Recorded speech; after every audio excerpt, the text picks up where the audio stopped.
The ending to Belly Up, which was originally published as a broadside in Denver in 1994, is what's particularly interesting to me because, well, it's about the moment when I realized that my dad was not just a little bit crazy, he was a lot crazier. He was plumb loco. I'd like to read the end.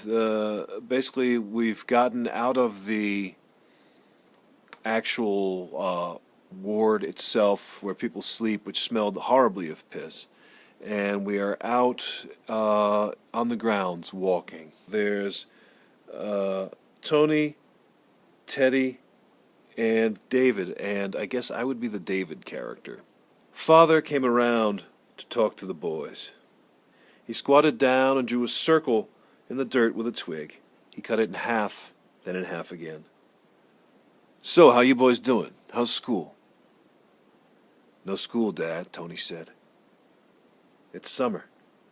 Father crisscrossed the circle until it was filled, then drew a square around it. "What's she got you doing?" "I'm delivering pizzas," said Teddy. "Mom got Tony a VW engine to play with." "I'm not playing with it," Tony said. "I'm taking it apart and putting it back together." "Which one's harder?" Father asked. "Putting it back together." "Ain't that the truth? What about the little guy?"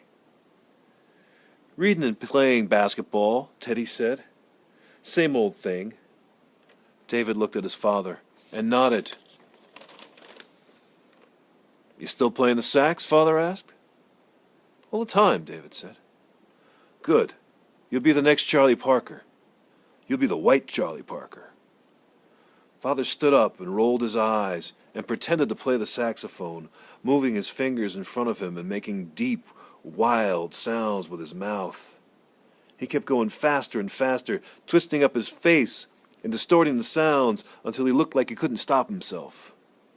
Mr. Merle put a hand on his shoulder and he finally did stop. "Tommy, my watch says it's 8 minutes to 2. "Your watch lies," Father said. "No lies, Tommy. I gotta have you back by 2 and it's a 10-minute walk." "Not the way you march us, Wally. We'll be there in 3 minutes, tops." "No can do, Tommy." "I get it. It's 1:45 and Wally wants to go home and fuck his wife on a Sunday afternoon." "That's enough, Tommy," Mr. Merle said, slashing a finger across his throat. "I don't need that kind of shit anymore."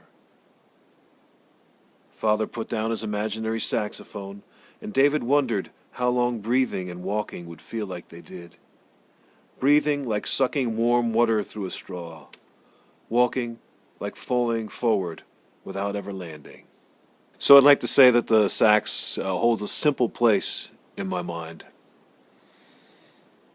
And just has good memories of my dad, but the sax gets wrapped up in other aspects of him that are not so pleasant. I'm not convinced that he actually played a fake saxophone during the visit that I had to the mental hospital. I think I added that because in really early versions of the story, it doesn't exist. But I added it in because, well, it's the sax thing. Something that I can't explain. So I wonder what those sounds were like. What did he do when he played the sax?